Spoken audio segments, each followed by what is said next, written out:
Timnas Indonesia melaju ke final Piala AFF 2020 dan akan berhadapan dengan Thailand yang berstatus sebagai raja sepak bola Asia Tenggara. Berikut 5 poin yang harus diperbaiki anak asuh Sintayong jelang laga final. Pemain-pemain muda pilihan Sintayong melangkah ke final, mengalahkan Kamboja dan Laos pada 2 laga awal. Timnas Indonesia kemudian menahan imbang Vietnam tanpa gol. Namun guys, sebelum melanjut ke pembahasan, seperti biasa jangan lupa untuk terlebih dahulu klik like dan subscribe serta nyalakan lonceng biar kalian enggak ketinggalan berita terbaru lainnya mengenai Timnas Indonesia. Tim Merah Putih lantas menggebuk Malaysia dalam partai terakhir fase grup yang juga merupakan laga penentu dalam rebutan tiket ke semifinal. Duel alot di semifinal melawan Singapura juga sudah dilewati dan Thailand akan menjadi lawan dalam final ke-6 Timnas Indonesia. Melaju ke final bukan berarti Asnawi Mangkualam dan kawan-kawan tampil sempurna. Masih ada performa yang harus dikoreksi dan usai laga semifinal, Sin pun menyatakan Timnas Indonesia masih perlu belajar. Berikut 5 poin yang harus diperbaiki Timnas Indonesia jelang final Piala AFF 2020. Pertama, organisasi pertahanan. Timnas Indonesia mencatatkan penampilan bertahan yang baik ketika menghadapi Vietnam saat itu. Sin tampak menekan fokus bertahan pada anak-anak asuhnya. Tetapi ketika Sin menerapkan permainan terbuka, organisasi pertahanan Indonesia masih belum bisa bermain dengan apik. Terbukti pada 2 laga semifinal melawan Singapura.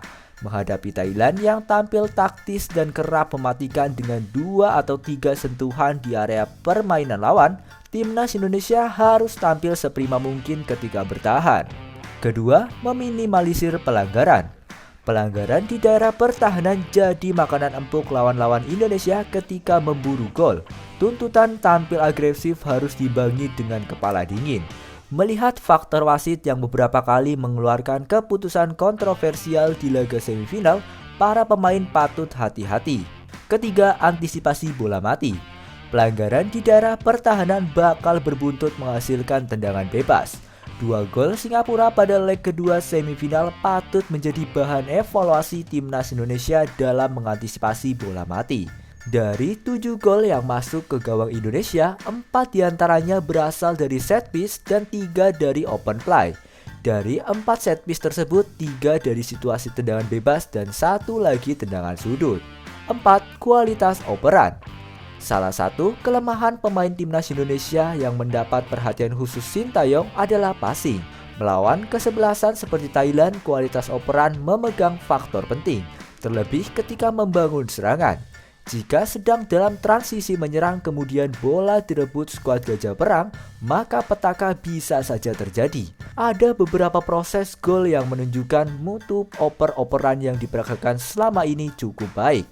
Namun konsistensi dibutuhkan di laga final. Dan terakhir, kelima, penyelesaian akhir yang mematikan. Timnas Indonesia merupakan kesebelasan paling produktif di Piala AFF kali ini. Tetapi sebenarnya bila mencetak gol lebih banyak lagi. Timnas Indonesia merupakan kesebelasan paling produktif di Piala AFF kali ini. Tetapi sebenarnya bisa mencetak gol lebih banyak lagi. Kemampuan menghasilkan peluang kandang kala tak didukung dengan penyelesaian akhir yang memenuhi harapan. Contoh terakhir adalah ketika menghadapi Singapura terlepas dari penampilan kiper Hasan Suni yang cukup bagus. Menghadapi Thailand, Indonesia wajib memanfaatkan peluang semaksimal mungkin karena benteng pertahanan lawan yang diakomodir. Manuel Beer dan Kasrida Kaman sepertinya tidak akan memberi banyak celah guys.